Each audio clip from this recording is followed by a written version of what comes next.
knock out, bonk an enemy on the head and render them unconscious for 1 minute if they fail a Constitution saving throw. This is so good! This video is sponsored by Helix. Helix Sleep makes premium mattresses and bedding that are customized to fit your needs and conveniently shipped right to your door. I took the sleep quiz to match my body type and how I sleep, and they sent me this Luxe mattress that blows itself up right out of the box. It was super easy to set up. You can even find what mattresses fit you perfectly by taking the sleep quiz. Helix has 20 unique mattresses, including Luxe and Ultra Premium Elite. There's the Helix Plus, a mattress designed for big and tall sleepers, and the Helix Kids mattress, designed for growing bodies and endorsed by child sleep and medical experts. Based on my results, Helix matched me with their semi-firm Luxe mattress. This mattress is extremely comfortable. I'm not a fan of mattresses that are too pillowy or you sink straight into. The Helix mattress is firm and conforms really well, especially because I'm a side sleeper. I also constantly move in my sleep, and this mattress was perfect for that. I don't feel like I get like stuck in it or that I can't move, which I hate. No matter where I'm sleeping on this mattress, I always feel like I'm comfortable. What I like the most is how I can flop around on this mattress and always feel comfortable. I love that this mattress isn't just full-on foam. It's a combination of foam and springs, which is perfect. Spencer also loves it, and so does Marcy. And it was super easy to get online and then set up at home. And if it makes you nervous to buy something that you haven't tried, Helix has a 100-night sleep trial, so you get more than 3 months to make sure that you love it. Plus, Helix mattresses have a 10-year warranty, and they even offer financing options and flexible payment plans, so a great night's sleep is never far away. Their 4th of July sale is running now, and it's a great time to upgrade your mattress. You can get 30% off an Elite or Luxe mattress plus 2 free pillows, or take advantage of the 25% off site-wide. That's 30% off any Elite or Luxe mattress plus 2 free pillows, or 25% off site-wide. You can check out the Helix site for more details. There is a link down below. What up? It's me, D&D guy, here to talk about new D&D books coming out. In case you don't know, there's new D&D books coming out at the end of the year. There's a new Player's Handbook, there's a new Monster Manual, and Dungeon Master's Guide with some revised rules. They're completely reshaping the core system of the game, which I think is very cool and much needed because we all homebrew the absolute crap out of these old books. And from what I remember from some of the playtests that they did back about a year ago with Unearthed Arcana, there was a lot of changes I really, really liked. It was actually really weird and strange because a lot of the changes are stuff that I kind of championed for back when I did my how to play videos, which I plan on doing again when these new books come out. Get new class guides for these new books. Those weren't class guides, they were just funny D&D videos. Who actually used those as guides? Definitely not you. So there's been some articles that have been released that are a little preview into what we're going to be getting later this year in the new Player's Handbook, and I thought about looking at them and giving my thoughts. So there's another post that goes over a lot of what's going to be different within the game, but they do a good job of kind of wrapping it all up into these class ones, which there's a lot of stuff in these new books. I mean, Jeremy Crawford talks for a long time in some of those videos that I haven't watched yet. So this is going to be a very cursory glance at the 4 class ones that they've released, and then I'll do more when the other ones come out. So first up, we got Fighter here. This one's written by Mike Bernier. Thanks, Mike. Oh, before we jump in, there was a couple of things that I wanted to say before we get started that are just going to be applicable to this whole thing. Number one, I kind of saw that a lot of the subclasses aren't included in the full book. There's about 4 per class, and that's crazy considering Cleric and Wizard, especially the Wizard, which is wild that there's only like 4. How many schools of magic are there? There's only going to be 4 in the new book? That's crazy. But I think my opinion of that has changed a little bit since I believe is that the subclasses you can kind of plug into the new classes. Hoping that's true. Would love to get a revised version of all the subclasses that are in the 2014 Player's Handbook, but whatever. Oh, also all of the art is so good. Like, oh my God, look at this. And all of the art in this is amazing. I'm just really, really impressed. Definitely some of the best artwork that we've gotten in any of these books recently, especially the cover arts by Tyler Jacobson. Those are just, oh my God, so good. So if you're one of the artists that worked on one of these books, holy crap, you did great. They look amazing. Props to you. You freaking ate, as the kids say. Rent was due. You know what I mean. This is why Wizard of the Coast doesn't talk to me. All right, we got Fighter. Fighting style, level 1. Fighting style options have remained mostly the same, with a couple of tweaks making them streamlined and more effective. The most significant change is that the options from Tasha's Cauldron of Everything have been included.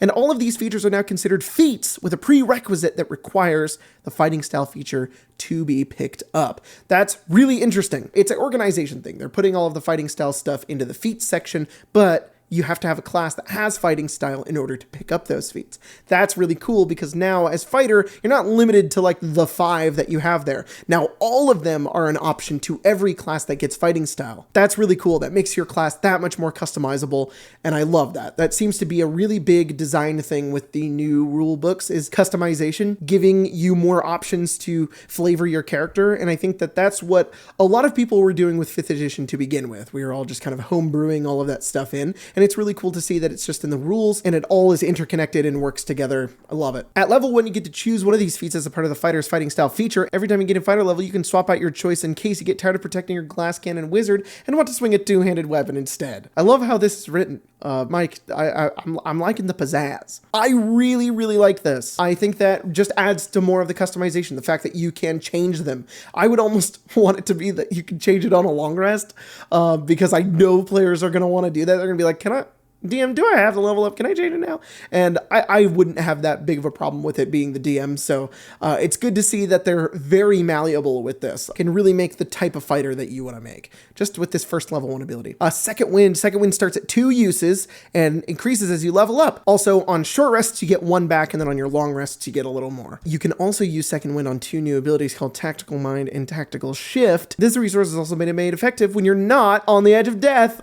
Oh, Weapon Mastery level 1, customize your kit with the new Weapon Mastery feature. They talked about this in another article where you can see all of the Weapon Mastery stuff, but basically there are new abilities that you get with all of your weapons, and they don't have uses, and they just happen when you attack with them, and I think that that is really cool. It differentiates all the weapons between each other. It gives them new options for every weapon, so as a fighter, when you're holding on to 5 different weapons, it doesn't really matter that one has versatile and one doesn't. They all have unique abilities, kind of similar to Baldur's Gate, and I just think that that adds a lot of really cool options into the game. For example, they give one for Greatsword, which is called Graze, so whenever you miss, you deal damage equal to your strength modifier, which is awesome. You're basically always doing damage. Even if you miss with a greatsword, you're going to do damage. That is so freaking cool. This damage is equal to the ability score modifier used to make the attack, so make sure to pump your strength to make even those misses hurt.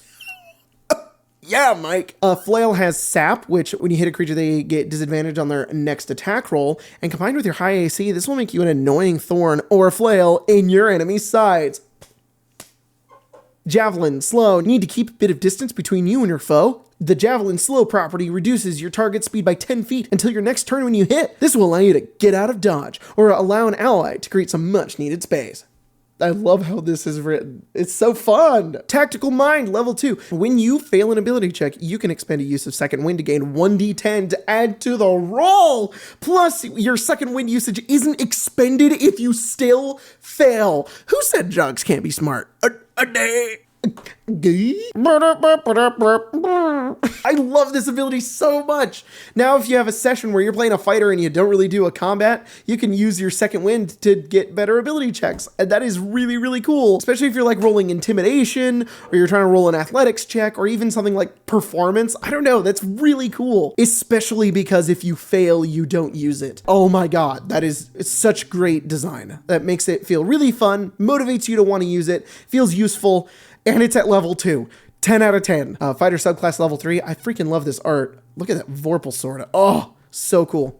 So it looks like they've got 4 subclasses, including Battle Master, Champion, Eldritch Knight, and Psy Warrior. It looks like they've done some slight tweaks with Battle Master, including stuff from Tasha's Cauldron of Everything, and they tweaked Know Your Enemy, which removes the 1-minute observation condition and only reveals immunities, resistances, vulnerabilities, which I think is great. That ability is super fun, and I think that's a great tweak to that. With Champion, they're kind of centering it around critical hits, and they made some added bonuses. And you also get Remarkable Athlete at level 3, which gives you advantage on initiative rolls and athletics checks. That's super great. Makes it feel like a really good, just kind of base, simple subclass for fighter. So with Eldritch Knight, it looks like they changed some things, but the main one being instead of getting to an attack once once as a bonus action when you cast a cantrip, you can replace an attack with a cantrip, which allows you to intermix your magic and attacks more effectively, especially when you get 2 extra attacks at level 11, which is pretty good. I mean, it does depower it just a little bit, but I can see what they're going for here, and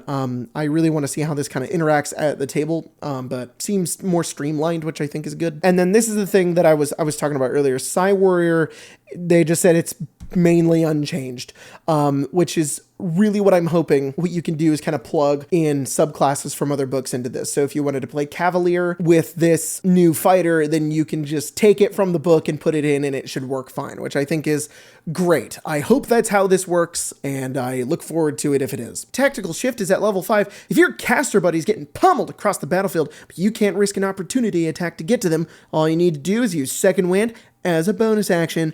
Yo. With Tactical Shift, using your Second Wind allows you to move up to half your speed as a part of the bonus action, and you don't provoke opportunity attacks. Once you're out of your foe's reach, you can use the rest of your movement to get where you need to go. Hell yeah, Mike, thanks. It's Pathfinder Step that you can get with Fighter, but you have limited uses of it, and it's your bonus action. Indomitable. This feature now lives up to its name. Oh, really, Mike? All right, well, let's see about that. When you fail a saving throw, you can re-roll with a bonus equal to your fighter level.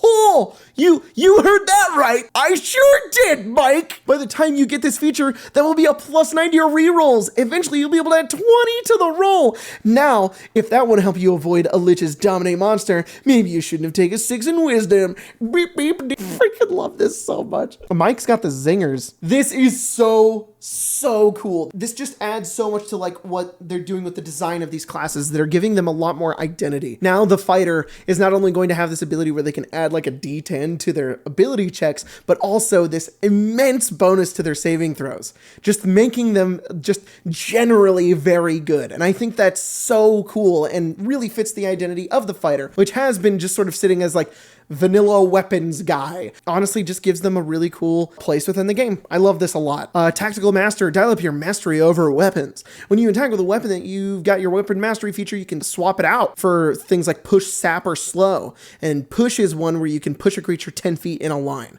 That is so awesome. If you're standing at the edge of a cliff, this will let you swap out your greatsword's potential graze for a much more devastating push off said cliff, adding more strategy than ever to the fighter's arsenal. I can already see a combat with a fighter where they're getting out, not getting opportunity attacked, moving over here, pushing the enemy, giving them disadvantage, all of these different ways that they're just maneuvering and controlling the battlefield. So cool. Studied attacks. We all hate whiffing on attacks. Pfft. I sure do, Mike. But this new ability does a lot to make sure you're at least not whiffing twice in a row. If you make an attack against a creature and you miss, you get advantage on your next weapon attack against the same creature until the end of your next turn. That's so cool. Love that. I love how good they're making fighter. So whenever you miss your first attack and a critical hit on your second because of advantage, you can say, that first one was for research. Dang it, Mike, you're too funny. Epic Boon, level 19. Oh, the Epic Boons are really cool. These were in the Unearthed Arcana, and I'm excited to see what they've got in store. Epic Boons are a new type of feat introduced in the revised core rule set that are level locked. At level 19, the fighter gets their choice of one of the 12 Epic Boon feats, found in the 2024 Player's Handbook. The following Epic Boon is a recommended option for the fighter. Boon of the Combat Prowess. Increase one ability score by 1 to a maximum of 30. That's so cool. Also, whenever you miss an attack roll, you can hit instead. Once you use the ability, you can't use it again until the start of your next turn. That's a level 19 ability. That is so cool. God, it just reminds me when I was making the how to play videos and I was always constantly crapping on the higher, like level 19 and 20 abilities. This is so good. Yeah, fighter good. I love this. This updated fighter looks amazing. All right, let's jump over to Paladin. God, that art is so freaking cool. The sun sword, man. I love that. Lay on Hands, level 1, formally an action to use. The Paladin's Lay on Hands now only requires a bonus action.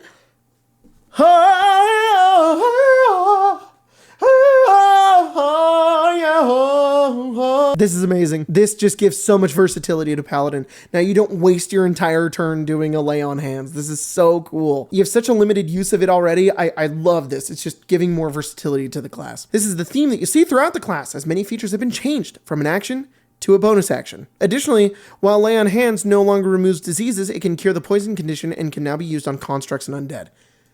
Yes. spellcasting at level 1. A big change from the 2014 Paladin is that the spellcasting feature is now accessed from level 1. Yes! With the number of spells you can prepare now a fixed number listed in the Paladin table, this opens up a lot more options for level 1 Paladins, especially given the new and improved smite spells. Oh, great. That's very, very cool. And then we've also got Weapon Mastery here, which was also with Fighter. They've got Sap on Longsword here, which gives disadvantage. It's very cool. It gives a lot more options to Paladin as well, really making you customize the class. I think that's great. Fighting Style level 2, same thing, except we've also got Blessed Warrior option, which was in Tasha's, letting you get 2 Cleric cantrips. Cantrips. Very nice. Paladin Smite. I don't like this name, but whatever. Level 2. Previously a dedicated feature in the 2014 Paladin and formerly known as Divine Smite, the level 2 Paladin Smite feature on the 2024 Paladin works a bit differently. Instead of granting you a Smite feature directly, it gives you the Divine Smite as a permanently prepared spell. So you always have Divine Smite through Paladin Smite. Yeah, this is the other thing that I noticed from the Unearthed Arcana. It's like you get an ability and then the ability gives you a spell, and the spell is the name from the original book, and the ability name is giving you that. It's a little confusing, but I think in play it makes sense. I don't know. I have to trust that it does. The new spell works much like the 2014 Divine Smite class feature with a couple of key differences. First, it can now be used as an unarmed strike. Oh, why wasn't that already a thing? Come on, bite Smite funny, which is a relief for paladins who want to sock some monsters with a divine punch to the face. Yeah, Mike.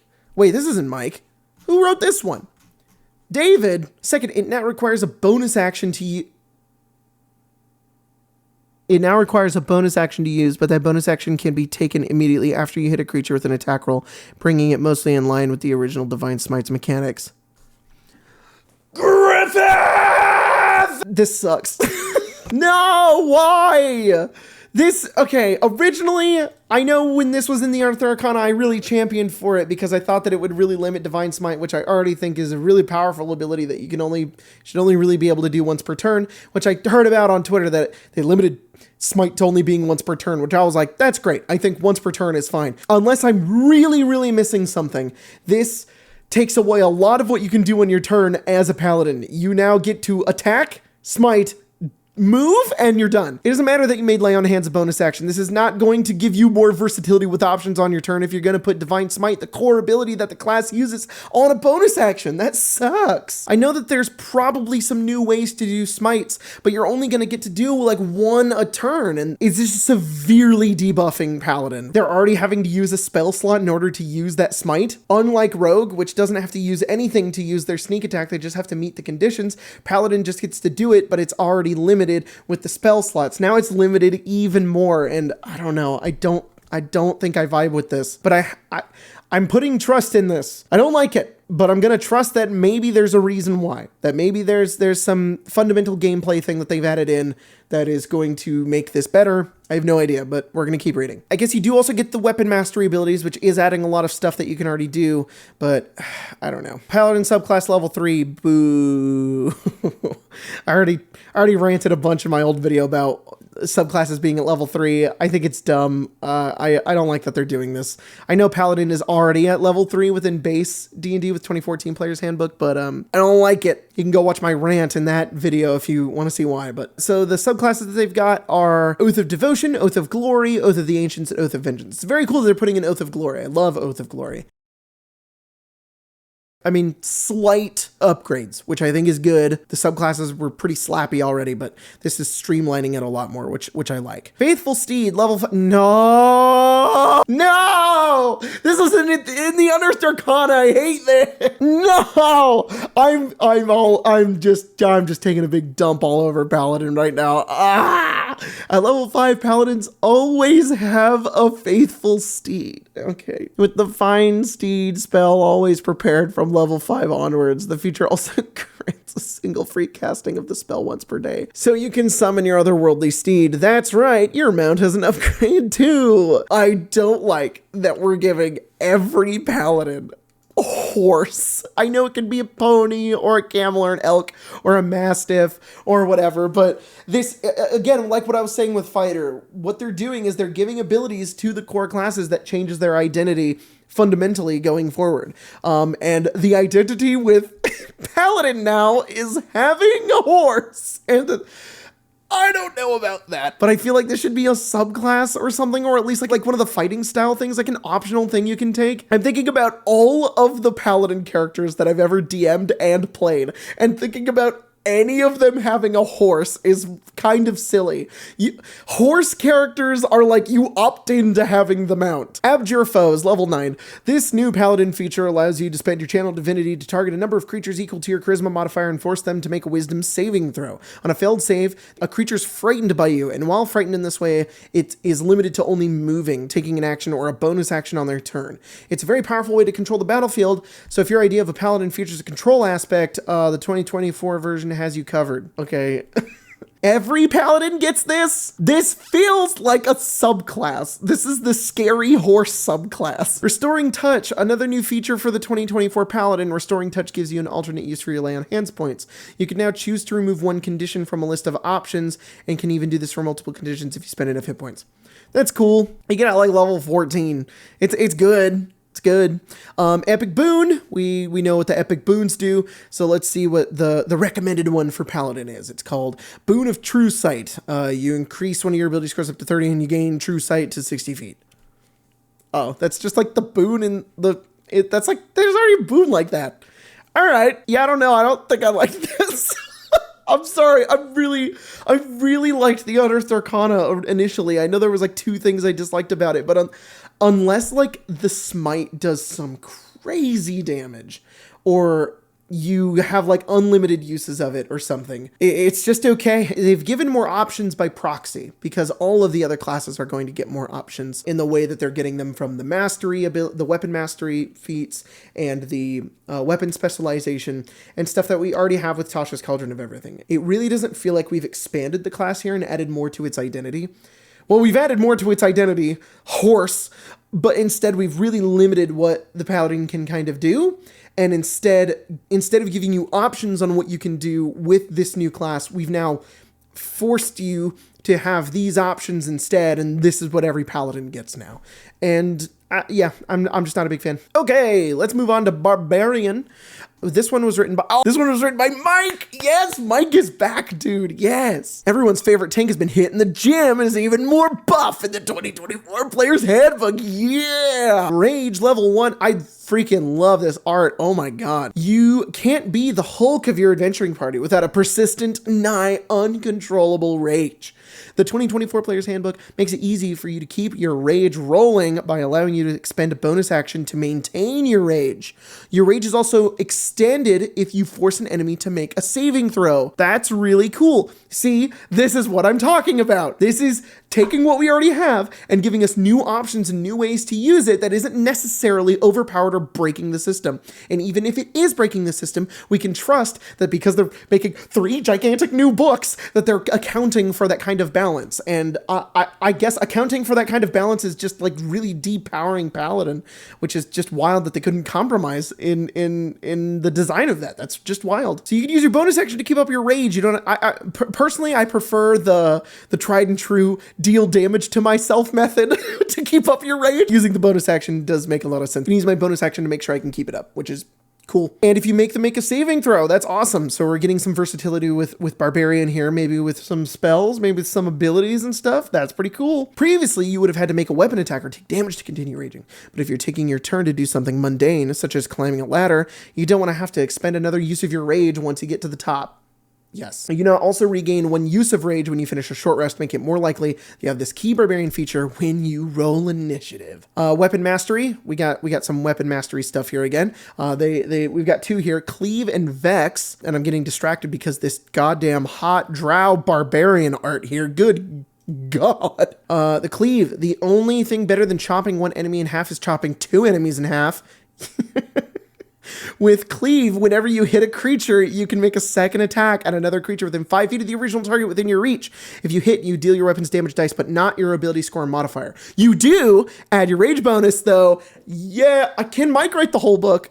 Dude, do you know how much easier the Player's Handbook would be to read if Mike freaking wrote the whole book? Get that guy on it. I want him to add all of his little blurbs in. This would be so good. The Hand Axe Master property, Vex, makes it easier for you to land a follow-up attack attack. When you hit a creature with a hand axe, you'll have advantage on the next attack roll you make against that creature before the end of your next turn. This is a great way to enable Brutal Strike once you get it at level 9, so keep your hand axes ready. That's so great! It's like, hand axes are already just like, it's just a flavor thing, you can throw them, like whatever, but this, I can really see playing the game, playing a Barbarian, and like valuing different weapons, being like, which weapon do I really want to have? Do I want to have both? And then you get to have the really cool ludonarrative gameplay of attacking with like a great sword, and then on your next turn throwing hand axes to get the Vax. Like, oh, that's so cool. Danger Sense, level 2. The Barbarian's Spidey Sense has been given a buff. Spidey Sense! Previously, you'd have to be able to hear or see a fireball streaking toward you in order to get... I'm not kidding. I have to stop. Can I get a player's handbook written by Mike Bernier? I would love that so much. It would be so funny. Previously, you'd have to be able to hear or see a fireball streaking toward you in order to get an advantage on your subsequent dexterity saving throw. Now you can dodge effectively even when blinded or deafened. I love that. Got that danger sense. You're just quick. You're feral. Gonna dodge out of a fireball. Barbarian subclass, level 3. We got Path of Berserker, Wildheart, which was Path of the Totem Warrior, but they've changed it to Wildheart because that's what it should be. We've also got a new one called Path of the World Tree. There's been some general updates with all of the subclasses. I'm not really going to dive too deeply into those right now, but what I do want to kind of look at is Path of the World Tree. With this subclass, you can dish out temporary hit points, shift enemies around the battlefield, increase your reach and the versatility of your weapon mastery properties, and as a subclass capstone, teleport around the battlefield with your allies. That's really cool. I look forward to seeing that in the book. Overall, I think the subclasses are going to kind of slap. Primal Knowledge, level 3. Make your Barbarian more useful when they're not crushing skulls. Primal Knowledge gives you an extra skill proficiency from the Barbarian's list and the ability to replace certain skill ability modifiers with your strength modifier when your rage is active. Oh, wow. So you just get a big bonus to some of your skills. They're really putting some skill monkey aspects into the martial classes, which is pretty interesting. It definitely gives a lot more versatility to the class when you're not fighting. I think is a design flaw with the current rules. When you're not fighting, you're kind of just not doing much. So it's very cool to see that while you're engaging in other parts of the game, that you're getting bonuses and cool stuff for it, like the other classes. This means you can now fly into a rage and use your fury to sneak into places, perceive things more easily, and do complex calisthenics. Talk about an all-terrain rage. I love you, Mike. When you gain this ability, you move up to half your speed as a part of the same bonus action you take or enter a raid. This is an excellent way to ensure you're in the front ranks when you clash with enemy forces. Oh, whoa. So when you rage, you just get to move. Oh, that's so cool. See? This is what we're talking about. When we're adding things into the game that are giving more versatility and options to the characters, that's the only thing we've done with Paladin is really taken stuff away. There's nothing new and cool you get with Divine Smite. We've just made it worse. And this is a very clear example of an ability that already exists that they're just adding on to and giving you new abilities to give you more options and have more fun in the game. Brutal Strike, level 9. This ability replaces the 2014 Barbarian's Brutal Critical in favor of more strategic use of your Barbarian's resources. Using Brutal Strike, you can forego advantage on one of your strength-based attacks in exchange for more damage and a selection of debuffs you can impose on your enemies. Okay. The advantage could be gained through reckless attack. See, whenever anybody in the bad homebrew videos is upset that they maybe spelled something wrong, don't worry, all right? Our Lord and Savior, Mike, didn't spell advantage right, and that's okay. That's fine. We all make mistakes. It could be gained through reckless attack, or it could be enabled through attacking a prone enemy. The only condition is that you can't have disadvantage on the roll as well. If you gamble correctly and still manage to hit with your attack, you gain an extra 1d10 damage and choose. Oh, whoa, this is really cool. So you can do your reckless attack so that other enemies will still be able to advantage attack you, but you won't get advantage. And so long as you don't have disadvantage, you'll deal an extra 1d10 damage, and you can send your target flying 15 feet away from you, and then you can follow up half your speed without provoking opportunity attacks. Oh, I love that. And then Hamstring Blow, reduce your target speed by 15 feet until the start of your next turn. Despite usually having 2 hamstrings, a creature can only suffer from 1 hamstring blow at a time. This is the thing. They're taking this option that you can already do within the game, and they're giving you more ways that you can use it. Good. Love that. Great game design. Both options can be incredibly useful in specific situations. Forcible Blow is great for sending enemies off cliffs or into environmental hazards. Just maybe don't follow them in afterward. It can also be used to knock an enemy away from one of your less tanky party members. Hamstring blow, on the other hand, can be crucial for locking down fast targets and keeping them within reach until you can finish them off. Who would have thought attacking with reckless abandon could be so strategic? Barbarian, just by default, you just kind of run in, rage, attack, and that's all you're doing. I love that you can shake things up. You can be like, no, I'm gonna do this, blah, and like knock somebody 15 feet away. Super cool. Relentless Rage, level 11. We heard you like tanky builds, so we made your tanky build even more tanky. Oh my god. Previously, when you succeed in a Constitution saving throw after getting knocked to 0 hit points, this ability would bring you back to 1 hit point. Now, you get to go back up to twice your Barbarian level. Seeing as you don't lose your rage until you get incapacitated, you effectively have twice that many hit points thanks to damage's resistances.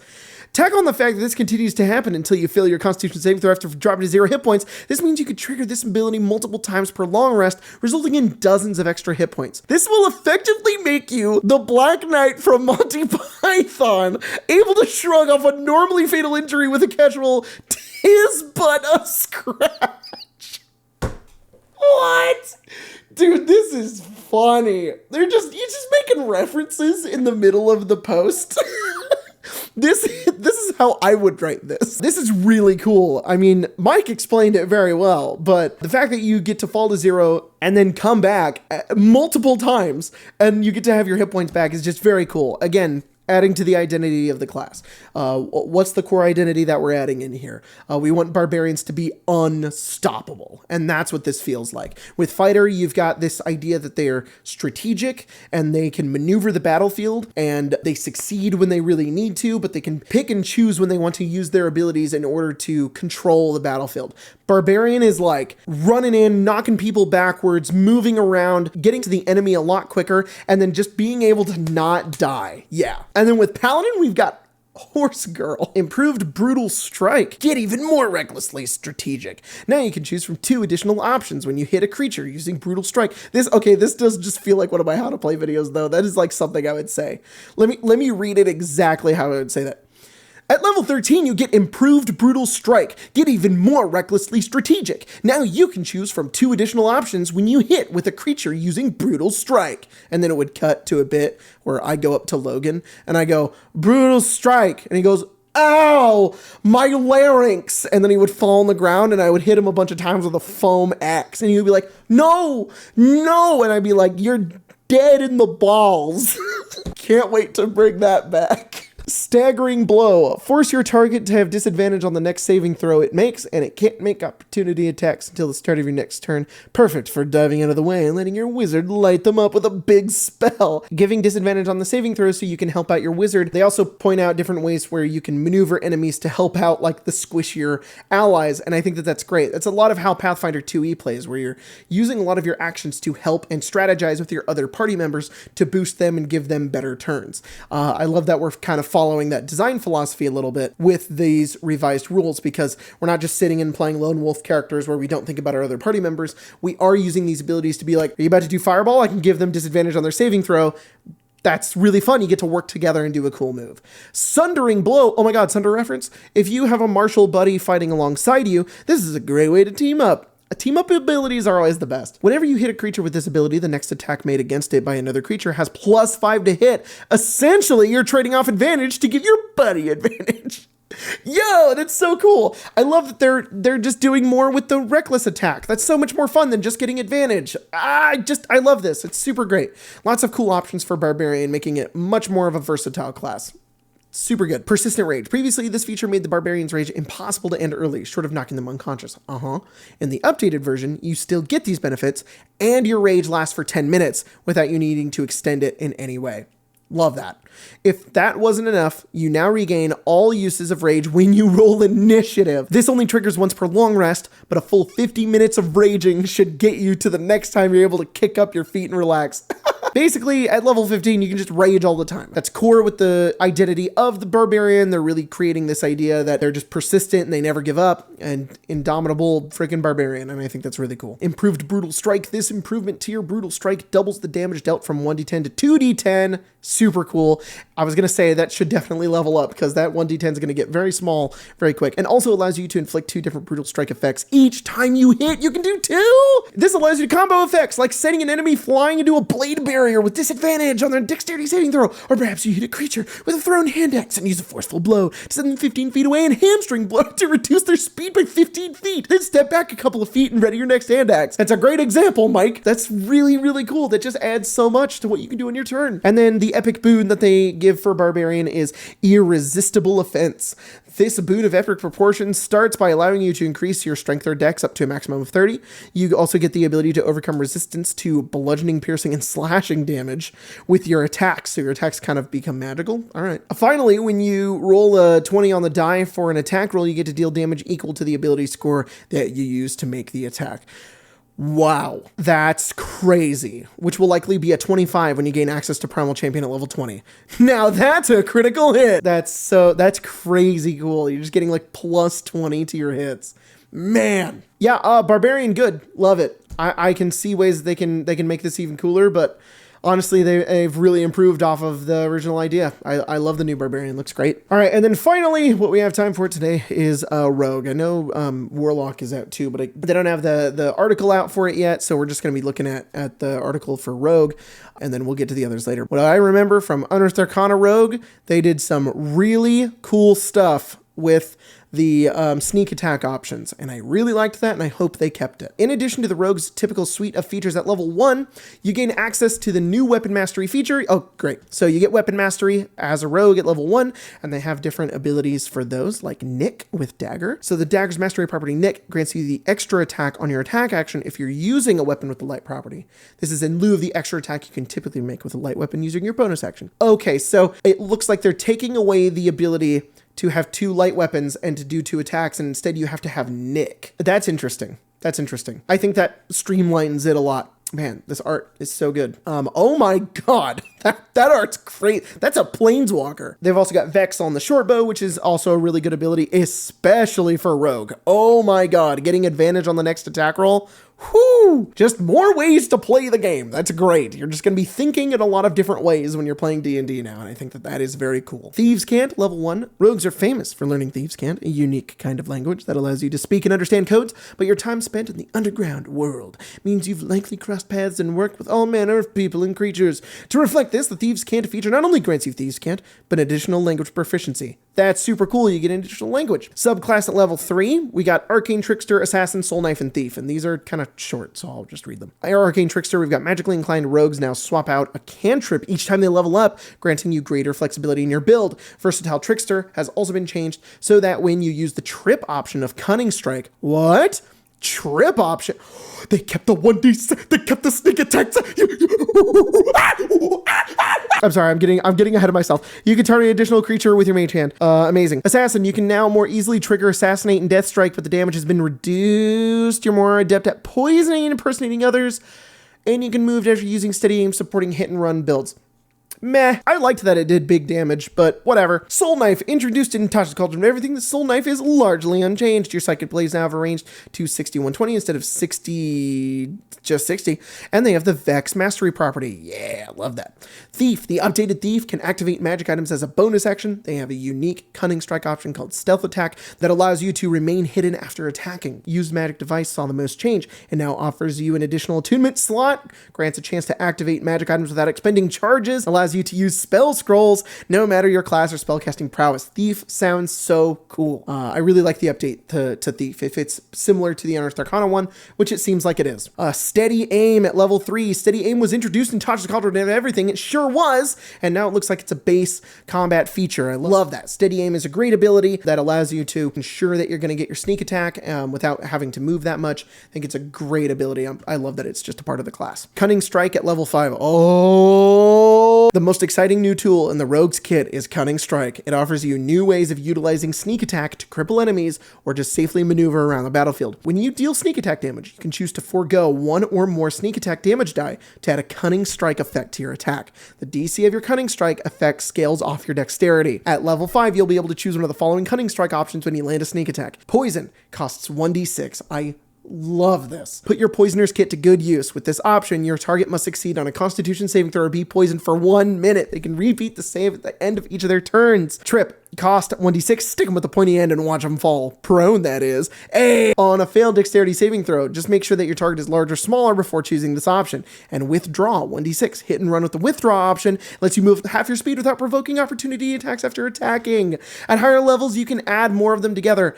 Oh my god. Rogue takes this cool ability that it's always had, that has always been really good, that is just generally great, and they don't debuff it. Instead, they allow you to do new things with it by taking away some of the damage you're already doing. They don't turn sneak attack into a bonus action. They don't make this way more complicated or worse than it needs to be. You're simply getting to do more with your sneak attack. They're options. You can just keep doing normal sneak attack the way you want to do it, or you can have these really cool options that play into the flavor of playing a rogue. How many rogues do you know really are poisoning people all the time? Well, now they always have this option to be able to poison or trip or withdraw if you don't want to use your bonus action to disengage from cunning action. This is just ways for rogues to be slippery, way more cool, and have just more things that they can do on their turn. This is so great. This is probably one of my favorite things that they've done with the new book. I cannot wait to play with this. I love these rogue abilities a lot. Reliable talent, level 7. I rolled a 2, but it's a 37. Reliable talent is all but guarantees you'll be good at choice skills, whether that's sneaking around, unlocking every door and chest, or just befriending the neighborhood cats. You'll recognize the feature from the 2014 Player's Handbook. However, when the rogue previously gained this feature at level 11, they now gain it at level 7. Oh, this is so cool. I really like this. Nothing more to add other than that good. Improved Cunning Strike. You can do 2 of them. That's so cool. Devious Strikes. Oh, they have more. They have Daze. Who says support build can also deal damage? If your target fails a Constitution saving throw, they'll only get to move or take an action or bonus action on their next turn. Frustrating for dungeon masters, but fantastic for your party. I love that. Knockout. Bonk an enemy on the head and render them unconscious for 1 minute if they fail a Constitution saving throw. This is so good. I love how this is written. This is really funny. Okay, but it uses 66, which is probably all of your sneak attack dice. So you're basically, this is a really cool way to get around what I have seen tons of rogues try to do in games. This is a really simple, elegant solution to that, is spending the dice that you would normally deal. And this one works perfectly here because you're literally going to deal like no damage. You're just going to bonk them on the head a little bit and knock them out. That is just so good. Obscure costs 3d6. Who needs to sling into the shadow when you could just blind your target? With this Cunning Strike option, your target will need to make a dexterity saving throw or be blinded until the end of the next turn. Pocket Sand! Yes! Blind Sense, level 14. Blind Sense is not a feature of the 2024 Rogue. Instead, this class gains Devious Strikes and an upgrade to Slippery Mind at level 15. Oh, so they took away Blind Sense. That's fine. It's just kind of taking it away, which is strange, but I don't think that's a giant L. That's whatever. It's fine. Slippery Mind. Slippery Mind has received an upgrade. Now your rogue is cunning, not just in tongue, but in mind. You gain proficiency in wisdom and charisma saving throws instead of just wisdom saving throws. Cool. Just whatever. But cool. You're getting wisdom and charisma. That's neat. And then the epic boon that they gave is a boon of the Night Spirit. Increase one ability up to a maximum of 30. When in dim light or darkness, you have resistance to all damage except psychic and radiant. And as a bonus action, you can go invisible. That's really cool. And then Stroke of Luck at level 20. The capstone, you can use Stroke of Luck on saving throws. And when you fail, they're calling it a D20 test now. When you fail a D20 test, it turns your roll into a 20. This means a missed attack roll can become a critical hit. Very cool. Love that level 20 ability. Honestly, really liking everything that I'm seeing here. About 75% of it. It's that 25% is coming from Paladin. I don't know about that one. I don't know if that ends up being kind of base Paladin. I'd want to see how it works in game first, and then if it's stinky, then we're probably just going to run with old Paladin. But I think that that's what's really cool about these new books, is that you're kind of getting the option to play with either or. You can plug and play with rules that you want to use or don't want to use. And I think that that is really awesome. I love that they are allowing for that kind of freedom within the system, because 5th edition is just a really, really good system, and they're just adding more onto it here. I really, really like Fighter, Barbarian, and especially Rogue. Those Rogue abilities are so awesome. Rogues and fighters Warriors and Barbarians are just going to have this like really cool identity within game now that is just going to be so fun to play with. I can't wait to see it. But yeah, these have been my thoughts about all of this stuff. Let me know what you think down below. I know half of you are going to disagree with me, so we'll see about that. And then if you guys liked this, let me know. I'd love to do the rest of the classes when they eventually come out. So let me know about that, and I will see you guys next time.